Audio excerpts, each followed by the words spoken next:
if you could use one word for Pooh Shiesty as far as your rap style or your personality, like what's just one word you can use for yourself?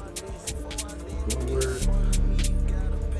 Or shit, multiple words. How you just describe yourself? No, smooth or slimy. Smooth. Slimy. Okay. Nah, not smooth, slimy. Slime. That's what you gonna go with. You said the new song is, what you say, man? Guard up. Guard up. Yeah, Like guards up. Guard up. I just crossed another nigga over, tell him guard up. Yeah. What inspired that song? Or is it just you were vibing and just using that mood at that time? Nah, see, like, when I be rapping, it be all stuff that just happened or something that True I can't events. stop thinking about. Yeah. So, You know, those rappers usually last long if everything is actually true. So the tape that The alleged robbery and kidnapping of rapper Gucci Mane. This case should serve as a warning to others who believe that using violence and intimidation tactics to rob others in our community is a viable way to conduct business. I'm here to say that it is not, and that if you choose to do this, we'll bring you swiftly to justice. You and Gucci, right?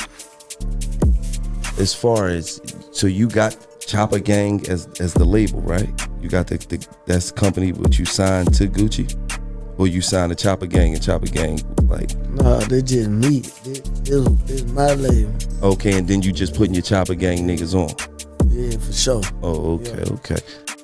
Like that. We just cut it out like that. You, man. What you got going on there? Ooh, what you got going on? I don't think you ever shit. I don't think you got nothing over there. I don't think so. I don't think you got nothing over there. You can't spread. Man, mob on. Mob on. I don't know how to spread. Hold up. Oh, What you got going on? hello. We got the richest shit in the city right Swear now. to God, man, we the richest. We the richest label, man. Who we want to sign to, me or Pop? We got Mob Time and Chopper Gang going on. Or we might sign to both. We believe, and when we get in position, we start getting money, we gotta let motherfuckers know, nigga, I ain't no pussy either, because I got money. But a lot of times we ain't even gotta do that, because that ego and that trying to show a motherfucker push you out of position. Next thing you know, you sit in the motherfucking can and your whole situation that went before you. Prime example. On January 10th, 2026, Pooh Shiesty, along with 8 other people, traveled from Memphis, Tennessee to Dallas, Texas to meet with the executive of 1017 and notable hip-hop figure, Gucci Mane. The topic of the meeting was about a signature of release. Pooh Shiesty wanted no more parts of working under Gucci Mane's label and wanted to be released from his contract. Leading up to this point, Shiesty has been signed under Gucci Mane's label, 1017, for a little over 6 years, brandishing his legendary run back in 2020, entering the rap industry with an unexpected unique sound the world wasn't ready for. Gucci Mane was one of the first to recognize his talent and made the decision to take Shiesty under his wing, continuing to build up Shiesty's image along with his, as Shiesty would give Gucci that spark again in the rap game. But fast forward to this day, January 10th, the tables would turn, and they turned quite viciously and violently. In the meeting, which Pooh Shiesty himself arranged, requested that Gucci meet him at a recording studio in Dallas. When Gucci and 2 other people arrived, they were greeted by Pooh Shiesty and 8 other associates, 2 of them being his father, Lonshaw Williams Sr., and his close homie, Big 30. As Gucci Mane and his crew settled in, Shiesty requested to speak to Gucci privately in a recording room. A simple conversation about some personal matters. Gucci complied, as it wasn't a big deal for him. Just a conversation, right? He followed Pooh into the recording room along with Shiesty's father and Big 30. And immediately, the air in the room intensifies. He realizes that this is more than just a conversation, but it's already too late. Big 30 barricades the door of the room so that there's no way Gucci can escape, as Pooh Shiesty pulls out paperwork of contract termination, forcing Gucci to sign the documents. There's an argument. The two go back and forth as Gucci refuses to sign the papers. He doesn't want to let go of a multi-million-dollar asset in his artist. Shiesty then pulls out an AK-style pistol from his waist, pointing the gun right at Gucci Mane's head. And at this point, all peace is out the window from here. He tries again, ordering Gucci to sign the documents that were displayed in front of him. And with no other options available, Gucci complies and signs the papers to release Shiesty from his label. But Shiesty wanted more than just a signature from Gucci Mane. It's alleged that Pooh Shiesty robbed Gucci of his wedding ring, watch, earrings, and cash. Anything he saw on Gucci that looked valuable and expensive, he took. So it's fair to say that this whole situation was personal. Okay, yeah, he wanted out of his deal. Understandable. We hear of that story every day where artists wants their label to drop them, mostly because of money issues. But for an artist to take things as far as Pooh Shiesty did, orchestrating a real-life kidnapping robbery against their owner, says a lot. I titled this video, "The Moment Pooh Shiesty Threw It All Away," because of the weight of the consequences he's currently facing. In the midst of the robbery, Pooh Shiesty was still on house arrest for a prior firearm conspiracy charge, and had just been freed from prison not too long ago. It was instructed that he could not possess of any type of firearm and simply could not commit any type of federal offense while on his confinement. But all of that just went in one ear and out the other, as within just a couple of months of him being released from prison, he does this. So I posed the question: when, where, and how did this all even started? And I'm not talking about the Gucci incident, but Pooh Shiesty's criminal nature.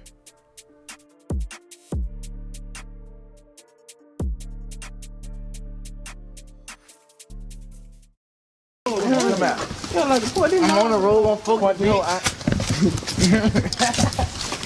So they box on there. We don't even toe titties no more. Them titties turn to boxes. Ain't no more circles and shit. Ain't no more circles and shit. That too. Boxing. Circles and shit. Ain't no more. Bananas and boxing. Every time you see that Glee, say Glee. Every time.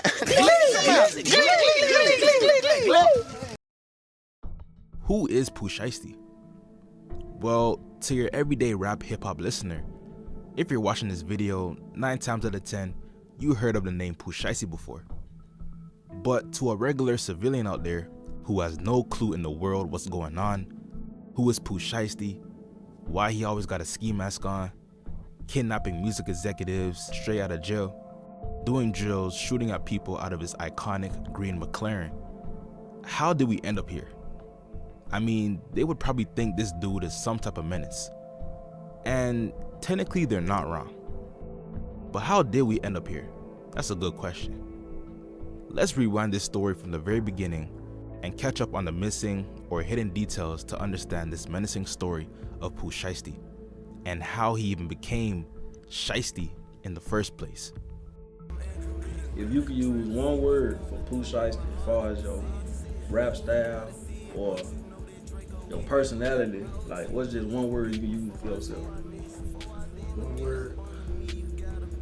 Or shit, multiple words. How you just describe yourself? No, smooth or slimy. Smooth. Slimy. Okay. No, not smooth, slimy. Slime. That's what you gonna go with.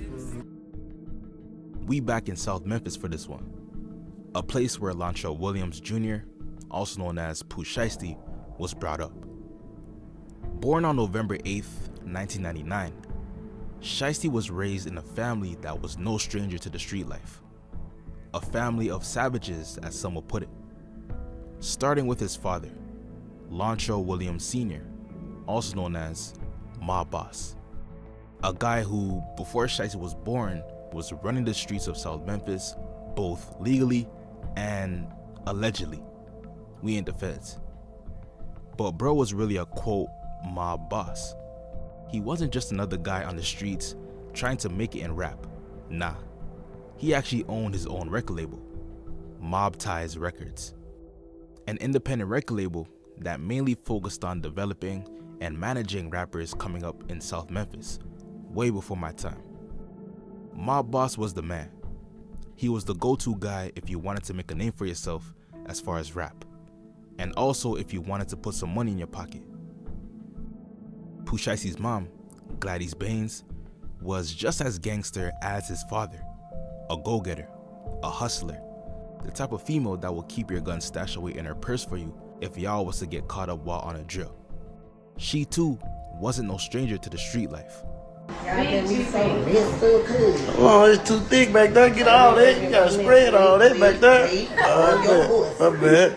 It's your video. I'm just starting in it. Come on now. Get through there. Pop that bomb. Go on, get through there. Pop that bomb. Man, I wait quick. Man, you drop 100, ain't charged no more, man. Damn, mama got a fat ass bankroll. Then she put it back together. It's all. Although Shiesty's parents were doing their thing, hustling, getting to the bag, and trying to make it work the right way, they ran into some legal problems in 2004, when Shiesty's father, Mob Boss, was charged with accessory after the fact to a first-degree murder. At this particular time, there was a popular radio station in Memphis, the Q 107.5 radio station, that would play hip-hop music of local artists in the city. However, this radio station really favored the songs of Yo Gotti and didn't really play that much music coming from Mob Boss's label. And let's just say he wasn't too happy with that. Now, allegedly, Mob Boss sent a hit out on this female named Rebecca Glenn, one of the main DJs for the station who was in charge of playing the music. It's reported that the Shelby County Medical Examiner's Office stated that she was strangled to death. Police say that she was strangled by a man who slipped past security cameras and keycard stations into the Gayoso House Apartments at 103 S Front. Now, what does this have anything to do with Shiesty's father? Well, the feds tracked every lost item that was robbed from Rebecca's wallet, including stuff like her debit cards or any credit card transaction history. This is exactly what led the feds to catching Mob Boss, as he was caught using Rebecca's credit card, buying a whole bunch of stuff. In 2006, he pleaded guilty to a Class E felony and was sentenced to 1 year in the county workhouse, which later got suspended and changed to him getting placed on supervised probation. But the trouble didn't stop there. In the very next year of 2007, things took a serious turn. After months of investigating him for suspected drug trafficking dating back to early June, the police finally raided his home. And what they uncovered told a much deeper story. They found him with 12.5 grams of cocaine, 8 pounds of weed, a box of 9mm ammunition, 2 digital scales, and a firearm. This would land Mob Boss back in jail serving time for this new charge. An ongoing repetitive cycle of him going to jail, coming home, then immediately going right back to jail after getting caught doing something he shouldn't have been doing while the feds were still keeping a close eye on him. Interestingly enough, a foreshadowing cycle that his son, Pooh Shiesty, would eventually find himself stuck in as well. Seeing his father constantly going in and out of jail left an imprint on him from a very young age. For many kids, that kind of instability makes loving their father confusing, pulling them between affection and resentment. But in Pooh Shiesty's case, it seemed to have the opposite effect on him. Instead of creating distance, it fostered a sense of admiration, being just like his father. And even if it wasn't intentional, that influence slowly shaped him, pushing him to mirror his father in more ways than he may have realized. And it showed in his early years as a child, running into trouble with the law at just the young age of 11 years old. At the age of 11 though, when you had an ankle monitor on, man, like what was that for? Like, I had, on that picture, I had just got out. Nah, that was the second day I had got out. I couldn't come outside the first day. I had to keep calling in like every 2 hours. But I had got locked up some little bullshit. Yeah. I tried looking up Pooh Shiesty's juvenile records to see what he was arrested for when he was 11. But I found out that we're actually not allowed access to any juvenile cases, period, as they're strictly designed to protect the privacy of minors so that the mistakes they made as youths don't follow them into adulthood or damage any future opportunities. I learned something new today. However, what I was able to find is a picture of him when he was 11 years old with what appears to be an ankle monitor around his foot, signaling that he must have been put on some type of detention or court-ordered restriction. Sent my first time in juvenile and I had to stay there, and yeah, I was like, oh yeah. Gotta get up out it. I gotta get out there. You was 10 when you did your first juvenile month? Nah, months. I did like 4 months. Was you in there with the rivals? Yeah. Motherfuckers tried you? Yeah, I was 11, so everybody in there was 17, 16, 18. And I was barely running past somebody my age coming through there. Right. Nigga stepped to you in there? Yeah, but everybody was fucking with me though. I had to, come on, man. Yeah, of course they had. And so the cycle begins. Even though his time in juvenile detention wasn't long, it didn't need to be. It was long enough to expose him to a world that no child should ever have to understand. A world where survival mattered more than innocence. Locked in with kids way older than him, surrounded by anger, ego, and violence, he wasn't just observing it. He was forced to adapt to it. Fights weren't optional. Respect wasn't given. And being the youngest in the room didn't make him safe. It actually made him a target. It forced him to step up for himself and show the people in there that just because he's one of the youngins in there, he wasn't gonna go out like a sucker. That kind of environment doesn't teach a kid how to be a kid. It teaches them how to survive like a man before they're even ready. It was a very unique experience that stayed with him going into his teenage years. Officially jumping off the porch around age 13, 14, stepping knee-deep into the street gang lifestyle. A lifestyle where a young Pooh Shiesty felt as if he perfectly blended in.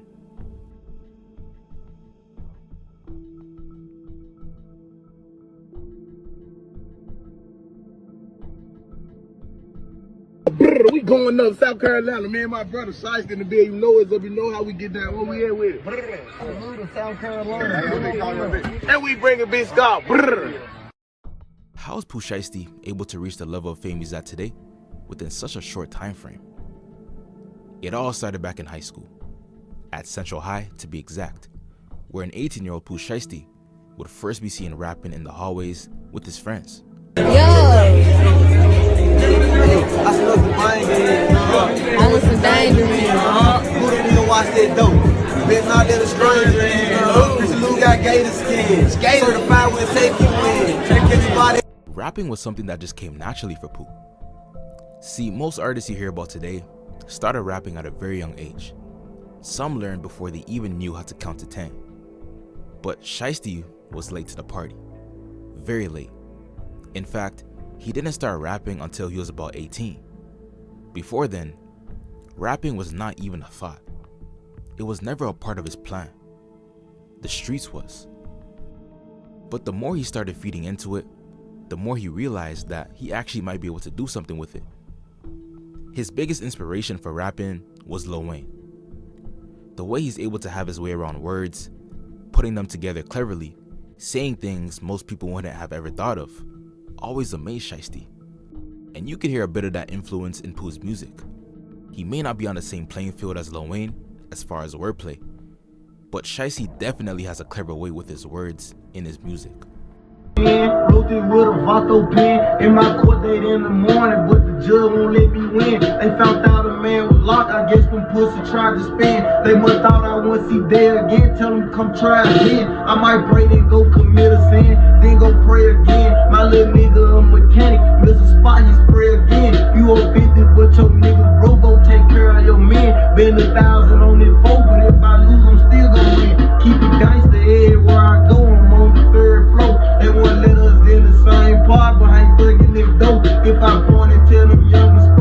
stay up the scope. MGU just ran up in the spot and took 22 gold. Man, to sit back, but you know I'm straight, might take a rapper play. Man, to sit back, but you know I'm straight, might take a rapper play. He might get that shit up anyway. But Shiesty wasn't just trying to be a rapper. Just like his father, Mob Boss, Pooh wanted to have his own label. So you got Chopper Gang as the label, right? You got that's the company which you signed to Gucci, or you signed to Chopper Gang and Chopper Gang like? Nah, they just me. This my label. Okay, and then you just putting your Chopper Gang niggas on. Yeah, for sure. Oh, okay. Yeah, I respect that. That's how you're supposed to do it, man. You know what I'm saying? Because you can set yourself up to go back to Gucci or any other company with your company. You feel what I'm saying? And bring more money to the pot. And that's what it's all about, man. Everybody eat. His route is very identical to the route his father went in with music. First, Mob Boss started off as just a local rapper from South Memphis. Then developed a mindset of a CEO early and said, why not create my own label instead of just being an independent artist? So, he started Mob Ties Records. For Shiesty to create his own label, Chopper Gang Entertainment, just goes to show you how much similar he is to his pops, and how much he admires him. I'm pretty sure along the way, his father was in his ear telling him how to go about things. Not only how to move within the streets, but how to move like a CEO, a boss. And with someone like that in your corner, directing you, there's no possible way you could lose. Oh, I signed the Gucci. I was like, why you can't sign the Chopper Gang too? Right. So I already had that mindset too, so. Absolutely. Gucci seen it in him, man. So it's safe to say that you had the mindset of a boss at an early age. Yeah. Because you wanted to get my company on. Yeah, I got artists. Absolutely. I got artists right now. That's how you're supposed to do it, man. You know what I'm saying? You're supposed to get the rock and then run with the team. Mm-hmm. Set up the team. Hey, listen, man, you're gonna be the small forward. You're gonna be the shooting guard. I'm the point guard. We already know I'm the starting point guard. Yeah, everybody got a role to play. You might not put up as much numbers as him, but the key is, nigga, you're gonna put up some numbers. Exactly. That's all it's about. Exactly. Learning from his father, Shiesty went into the 12th grade intentionally with the mindset of a CEO and started searching for people that was talented and knew how to rap, all throughout the first week of school. Now, I'm not sure when he met Big 30. I think they've known each other way before high school, but he was a part of Chopper Gang. Shiesty recruited K Carbon, a female rapper that went to the same high school as him, along with many other people. And on September 8th, 2018, his first ever song would be released to YouTube, Weak Ass Bitch, featuring the same female he just recruited to his team, K Carbon.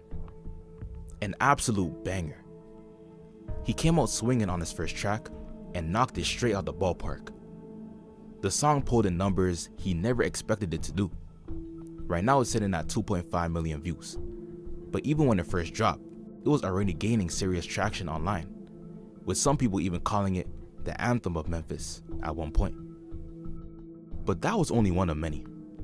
His second song that he released was the one that did it. The track that firmly broke the ice, as far as letting the world know, not just the streets of South Memphis, who Chopper Gang is, and how they was up next in Memphis. The song Breaking News dropped just a month later in October, featuring more Chopper Gang members, Big 30, Chopper T, K Carbon, and Shiesty. The record also marked the first collaboration we'd see between Big 30 and Pooh Shiesty on the same song.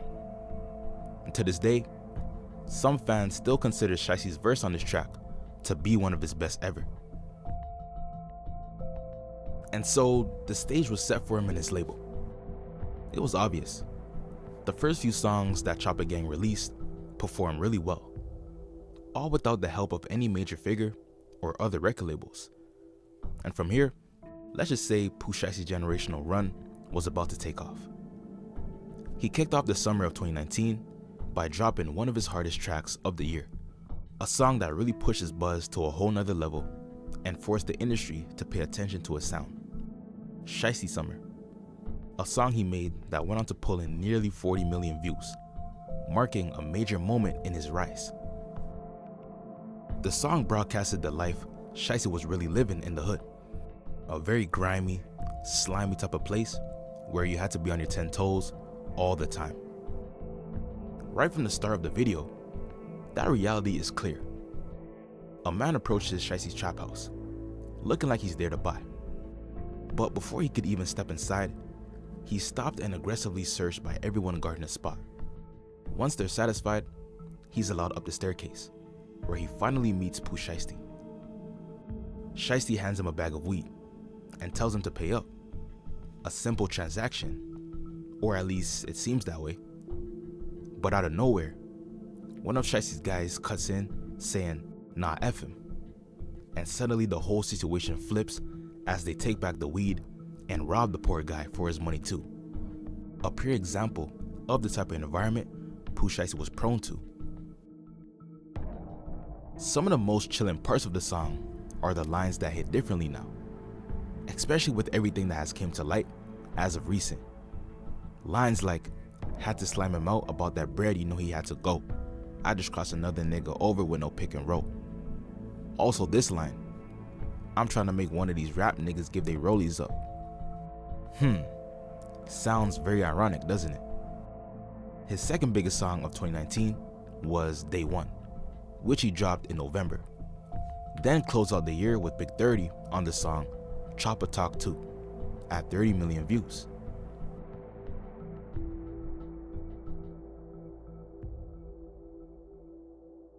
Whole COVID? Yeah.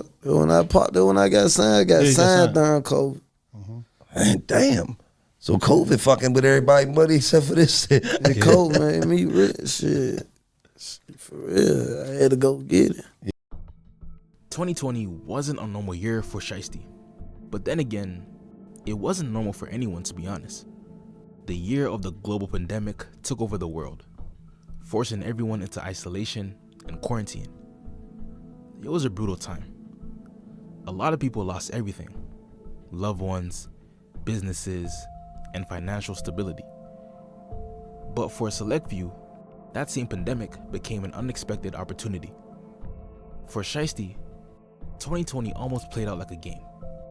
He helped spark the whole new wave in fashion, making the Nike ski mask and just casually wearing ski masks in general popular and trendy, while also sharpening and perfecting his distinct sound in the studio. Still, the year didn't start off smoothly for him. In January 2020, Pooh Shiesty was arrested. There aren't many public details about the situation. If there are, they're probably buried under his more recent legal issues. But when he returned home in March, he wasted no time reminding everyone. With the release of At It Again, he made it clear he had just gotten out, rapping lines like, "I'm out on bond, I let them crackers catch me, won't happen again," and "He out on bond and right back strapped up with a stolen new FN." He also addressed frustrations from his time locked up, saying, "I'm so mad them bitches leaked all of my songs when I got locked," confirming he had been sitting for a while. Day One fans in the comments often refer to this track as his original First Day Out song. Returning fresh home from prison to 23 million views and potentially a life-changing decision that'll change the trajectory of his life forever. So he just sent you a DM? Yeah, he texted me, he said, "What's up, home?" I couldn't believe it. I grabbed my phone, get up.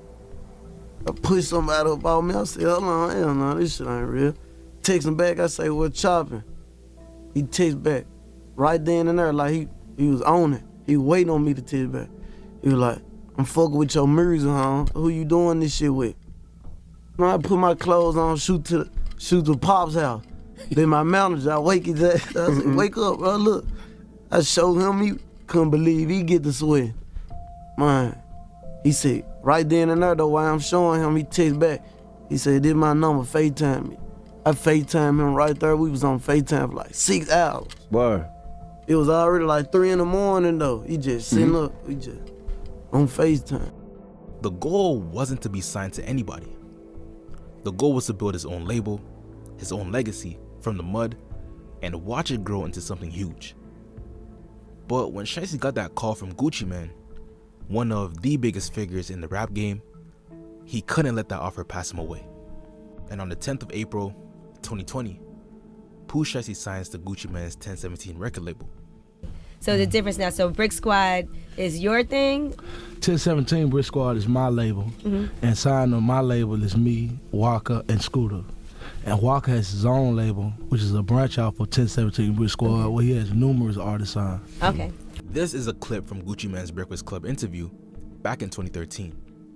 See, long before the new 1017 roster, the label was actually known as 1017 Brick Squad, which Gucci founded in 2007. Shiesty was 13 years old at the time of this interview being recorded, probably somewhere in South Memphis doing God knows whatever. We know it wasn't rapping. Yet, fast forward 7 years later, here comes Lil Pooh Shiesty, a kid from the trenches of South Memphis who never expected any of this to happen.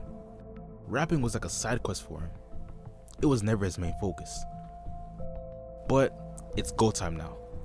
Pooh is officially a 1017 artist.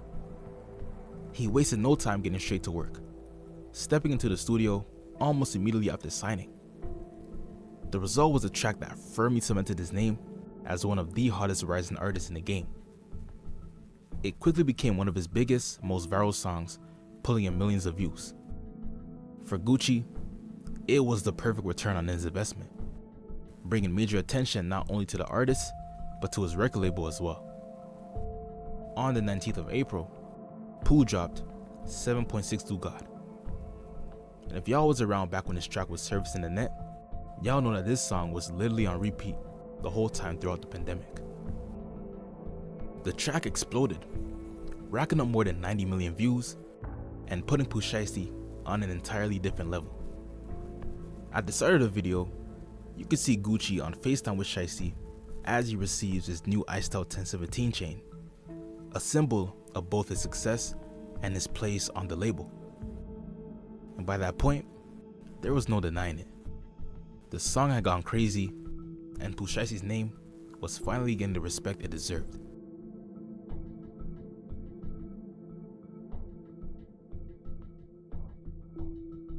I used to like it better when rappers was pretending. Man. You know what I'm saying? Too many real niggas got into the rap game. Sure. Now I don't want you don't have to answer this question. I don't want you to get jammed up, but when you saw the footage of somebody they saying is allegedly you in the shootout, what did you think? What's your favorite song up on Shiesty? It's October 9th, 2020. Approximately 2:30 in the afternoon on what started off as a quiet Friday in Bay Harbor Islands, Florida. But within the next few minutes, that peace is about to be shattered. Before we get into what happened that afternoon, we need a little context. Leading up to this day, Pooh Shiesty was fresh off one of the hottest summers of any new rapper in the game. His momentum wasn't slowing down, it was accelerating.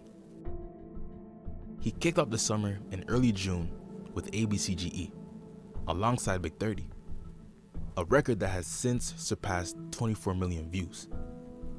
Then, in late July, came the collaboration that pushed his name even further into the mainstream, teaming up with an artist who was on an even crazier run during that whole summer in the pandemic, Lil Baby. They released Monday to Sunday, featuring Big 30.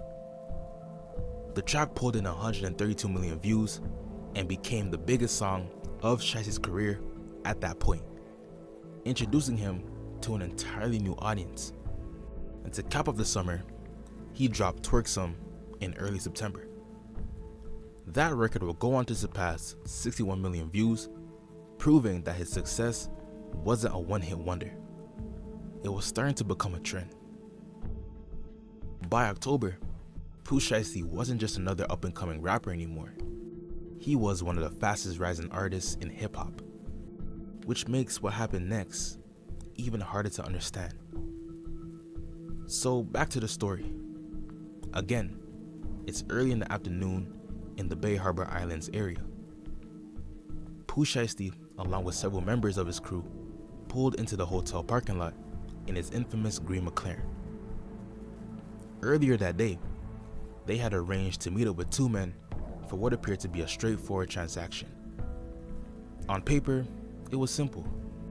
The two men had what Shiesty was looking for: marijuana, codeine, and a pair of designer sneakers. And Shiesty had the cash to pay for it. But the deal never had a chance to play out. As the two men opened their bags to show the merchandise, members of Shiesty's group suddenly drew firearms. Within seconds, the parking lot erupted into chaos as multiple shots rang out. When the gunfire stopped, one victim had been shot in the hip, while the other suffered a gunshot wound to the back of his thigh. What was supposed to be a simple exchange had turned into an armed robbery in broad daylight. The footage shows a McLaren sports car, Mercedes Maybach, and another Mercedes pull into this East Bay Harbor Drive condo parking lot. Men from the vehicles eventually get out and meet, and then this. The man in the white shirt has a pistol. The man in the black sweatshirt has a longer gun, and at about the same time, they begin firing before retreating back to the Maybach. Police and prosecutors say Pooh Shiesty was part of the group that ended up in this parking lot that October afternoon where the shots flew, and it happened right across the street from the police department and town hall here in Bay Harbor Islands, and days before an arrest. Police also using these Instagram photos showing Shiesty with an assault-style rifle and cash as part of their case.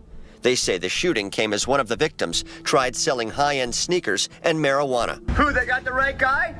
Sheldon Fox, 7 News. For a while, it looked like Pooh Shiesty had gotten away with it. After the shooting, he and his crew left the scene, and life seemingly went on as normal. His music continued to keep going up. In fact, it was around this time that he linked up with one of Chicago's hottest rappers, Lil Durk, for the track Back in Blood. The official audio for the song dropped on the 6th of November, 2020, literally less than a month after the Bay Harbor Islands shooting.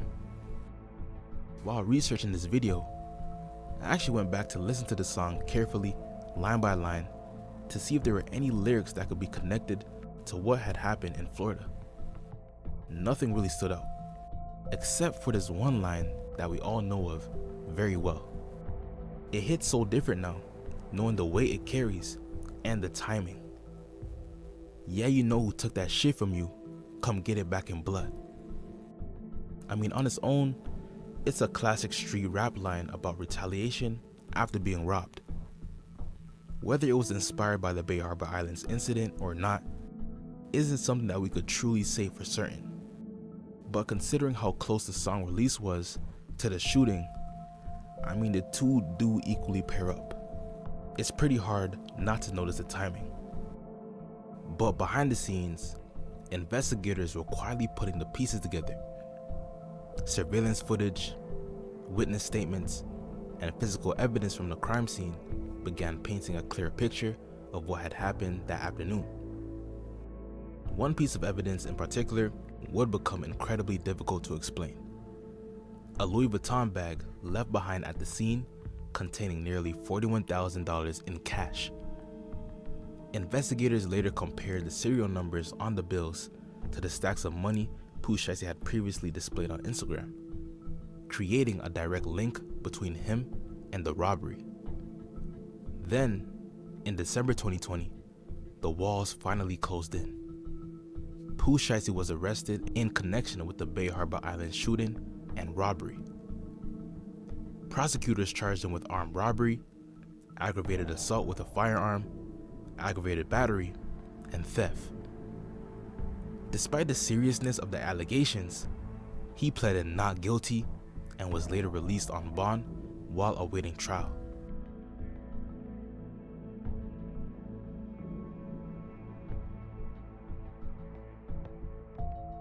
It had only been a few weeks since Shiesty walked out of jail after posting bond.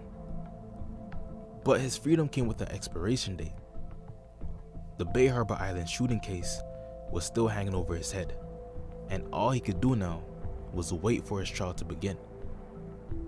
In the middle of all the uncertainty, Shiesty linked up with Lil Durk in early January to film the music video for Back in Blood.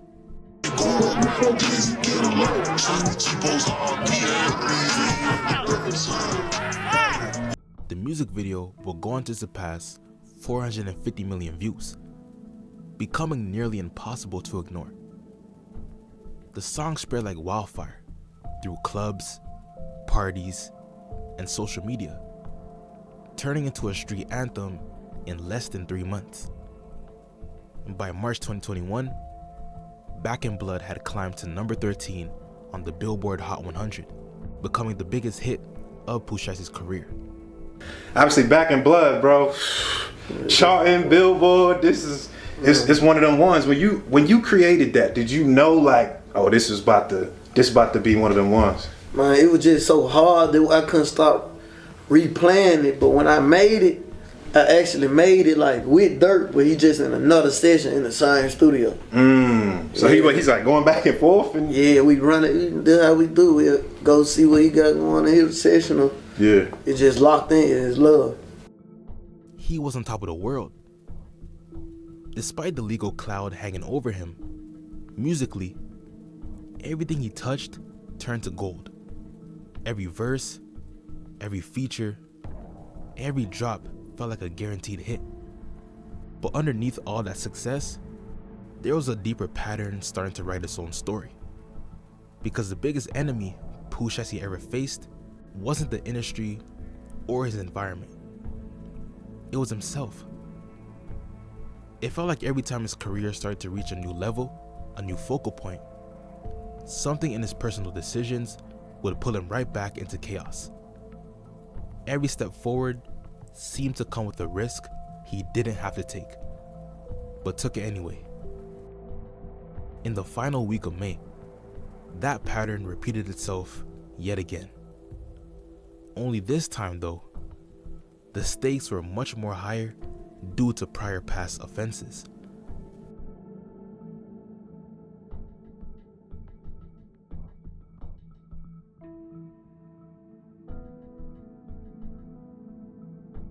It's Memorial Day weekend, and once again, we're in South Florida, arguably one of Pooh Shiesty's favorite places to be.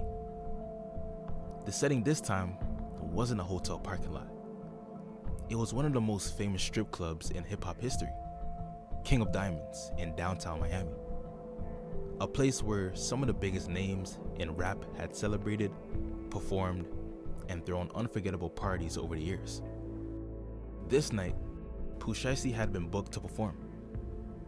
From everything captured on social media, the night started like any other appearance. The club was packed, fans crowded around the stage, money was flying through the air, and Shiesty was doing exactly what he'd become famous for, performing one of the hottest catalogs in rap. But as the night was wrapping up, another event was about to take place. This one wasn't so friendly. Pooh had just finished performing. He got off stage and started making his way through the crowd before leaving. As security was escorting him through the crowd, some money had been knocked out from his back pocket. Looking at videos that was taken of him that night, you could see each pocket was overloaded with cash, looking like it's about to fall out. So it's not a strange occurrence that some money accidentally fell out of his pocket. But according to investigators, the money had been purposely knocked out of his pocket. An estimate of around $40,000 in cash was sitting there lying on the floor. People started rushing towards it, picking up however much money they could get their hands on. Shiesty saw what was going on and allegedly became upset and started making his way towards the crowd, probably looking to get that shit back in blood. A security guard noticed a handgun in Shiesty's waistband and attempted to stop him from pulling it out. Moments later, as he was being escorted towards the exit, a single shot was fired. The bullet struck the security guard in the ankle, sending people scrambling for safety. Videos from inside the club quickly spread across social media, showing the chaotic moments after the gunshot. What started as a regular nightclub appearance had turned into yet another criminal investigation. They hit him for his money. They attacked Pooh Shiesty. They jacked Pooh Shiesty. They took his money.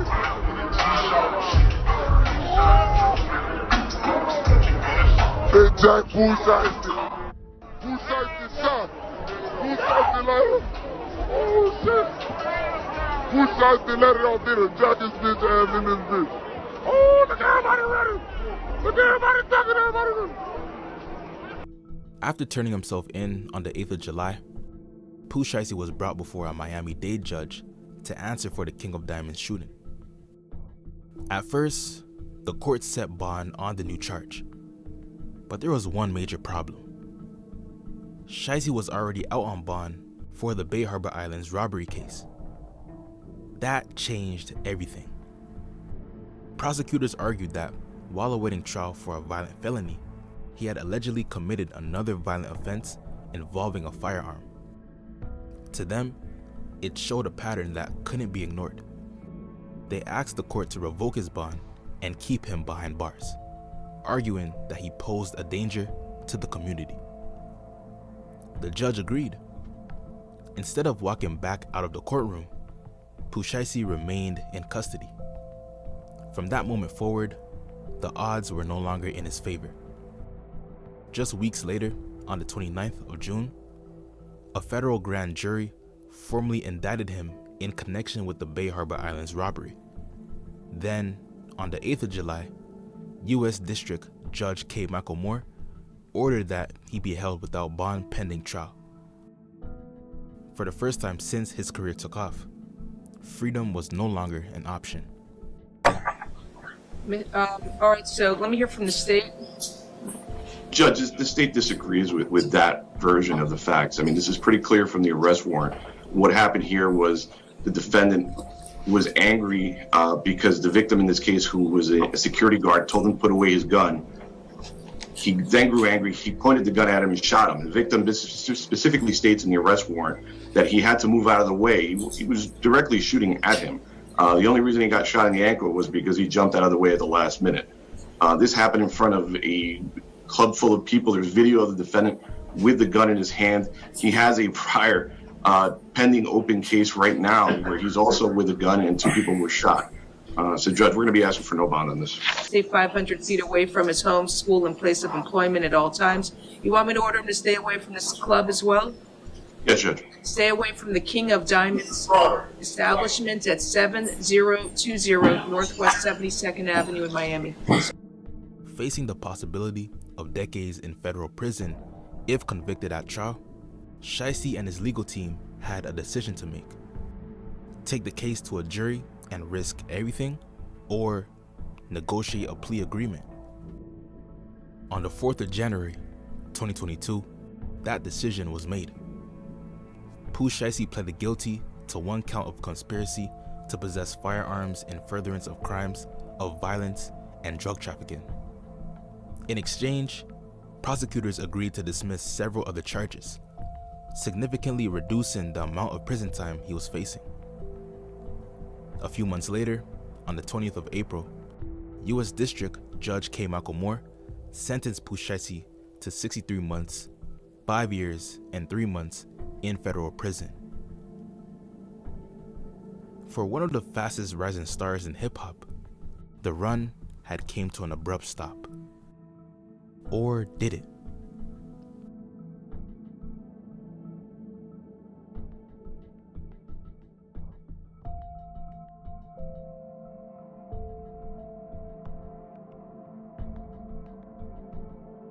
He's still right here with you. He's still right here with you, though. Hey, come on, man. Find something no fumble, nigga. That shit over with. Do home. You need it. Say like, yo, man. What is it now, Pop? What I'm doing, man. It's been 3 years since Pooh Shiesty was last seen in the rap game. 3 years is a long time. And while he was sitting behind bars, the world kept moving, and a lot changed. One of the biggest tragedies came closer to home. While Shiesty was serving a sentence, his own blood cousin, Big Scar, passed away at just 22 years old from an accidental overdose. It was a very devastating loss, not just for his family, but for 1017 as a whole. If you want the full story behind Big Scar's life and passing, I made a documentary covering it. Big Scar passing away, like, I could agree with me being in there and having some alone time to think. I could really agree with it, but like to this day, I still ain't really got over that, you know what I'm saying? So it's my little cousin, like I was there, you know, every step of the way until, unfortunately, I wasn't there no more, you know? So me coming home to that, like being in there when you hear a death and, you know, you get the bad news, it don't feel real, especially like without you being able to go to a funeral or see him like right there. So it just like, it's like a whole different world in there, so it ain't feel real. But me getting out here not being able to see him or call him or him to tell me welcome home, you know, still messing with me up for real, so I ain't really got over it yet. The 1017 label took a massive hit during the years Shiesty was locked up. Between deaths, prison sentences, and artists dealing with their own legal issues, the roster slowly started falling apart. One by one, the foundation Gucci Mane had spent years rebuilding began to crack. Eventually, Gucci made the decision to release nearly all of the label's active artists, giving them the opportunity to rebuild their careers independently. It kind of reminded me of the 2018 Cavaliers after LeBron left. Once your franchise player is gone, everything changes. That's what 1017 felt like. It wasn't the same anymore. But on October 6th, 2025, the face of the label was finally coming home. It's a blessing, man, and how you feel though? Like how you genuinely feel being home? Man, it's like the best I ever felt before, you know? It's an unexplainable feeling, but I feel it though, most definitely I feel it. Be hit me. Feel good though. Like, feel good, I'm back. The moment Pooh Shiesty stepped back into the free world, it felt like the culture got a piece of itself back. Whether you were a fan or not, there was no denying the impact he had before going away. In the years since his incarceration, rap had changed. New artists had emerged, new sounds had taken over, but there was still only one Pooh Shiesty. He didn't waste any time reminding everybody of that. Just 2 months after returning home, he released his long-awaited First Day Out record, FDO. For nearly 6 straight minutes, Shiesty was talking his shit. He unloaded everything he'd been carrying since sitting in a federal prison cell. Every bar sounded like someone with 3 years worth of thoughts finally getting a chance to speak. But the more I listened to the record, the more something stood out. There was an eerie feeling throughout the entire song. Almost like Shiesty was reminding the world exactly who he was. Or maybe reminding himself. We're gonna come back to this song later on in the video, because after listening to it again, what happened next starts to make a lot more sense. Not in the way you would expect. Shit. You dropping this done. Bro, let them know It's a you done going deal. on, bro. Why is it done deal? Let them know you dropping me, I bro. drop you. No, I'm saying. Who should I say drop from 1017? Shout out to real nigga ain't never did no police shit or none of that, bro. Tell them what's going on. Bro, we just did that. That's done. What you do? You drop. You said you want to be dropped. You drop. Sign the paper and I signed the paper. everything. It's done. So back to where we started this video. It's January 10th, 2026. Pooh Shiesty, along with several others, traveled to Dallas, Texas to meet with Gucci Mane for an arranged business meeting to discuss specific terms about his contract. Now, the relationship between the artist and the label had reportedly reached a breaking point, and Shiesty wanted out. Somewhere between his time in federal prison and his release, something appeared to change. Exactly what happened behind closed doors, only Shiesty and Gucci truly know. But according to prosecutors and multiple reports, one of the main points centered around ownership of Shiesty's masters and intellectual property. There were also reported disagreements over royalty splits and just how much control 1017 still had over his career. By this point, Shiesty had already proven he could sell records, headline shows, and move the culture on his own. He didn't really need Gucci Mane anymore. He had become one of the biggest names in rap. Some reports even stated that other labels were prepared to offer him significantly more lucrative deals. Normally, disputes like these are typically handled by lawyers, negotiations, or lengthy court battles. However, Shiesty had his own way of handling things.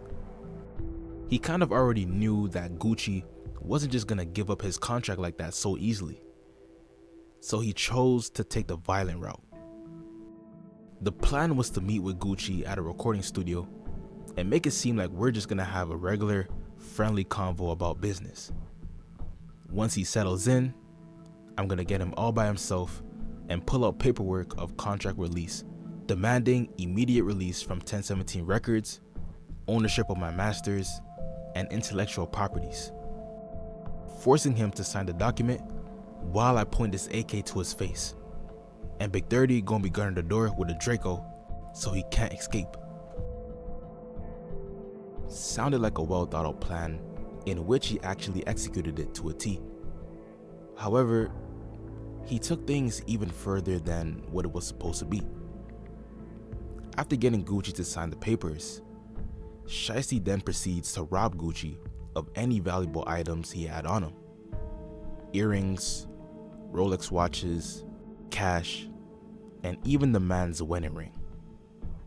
It's alleged that Shiesty and his crew took approximately $450,000 worth of stuff off Gucci in just that one night. For months, nobody even knew of this incident. Nobody knew that Pooh Shiesty, a guy who a couple months ago had just returned home from his 3-year prison bid, just robbed his own record label owner. The only people who knew of this incident were the feds. But how exactly? According to prosecutors, the feds gathered surveillance footage, cell phone location data, text messages, and statements from multiple corroborating witnesses. Could Gucci possibly been one of the corroborating victims? Maybe. But the fact of the matter is, after the robbery took place, 5 people who were victims reported what happened to law enforcement. Federal authorities arrested Pooh Shiesty, along with his father and several other co-defendants, charging them with kidnapping and robbery in connection with the January 10th incident. Prosecutors argued that the evidence stacked against the group was extraordinarily strong and opposed any effort to release Shiesty on bond. And the court agreed, while some of his co-defendants, including fellow rapper Big 30 and his dad, Lontrell Williams Sr., were granted bond, Shiesty remained behind bars awaiting trial. Prosecutors argued that he posed both a danger to the community and a significant flight risk, pointing not only to the allegations in the Dallas case, but also to his prior federal conviction and alleged violations while on supervised release. Today, Pooh Shiesty has pleaded not guilty to the charges. If convicted, he could face a sentence of up to life in federal prison. His trial is currently scheduled for February 2027. An ongoing cycle.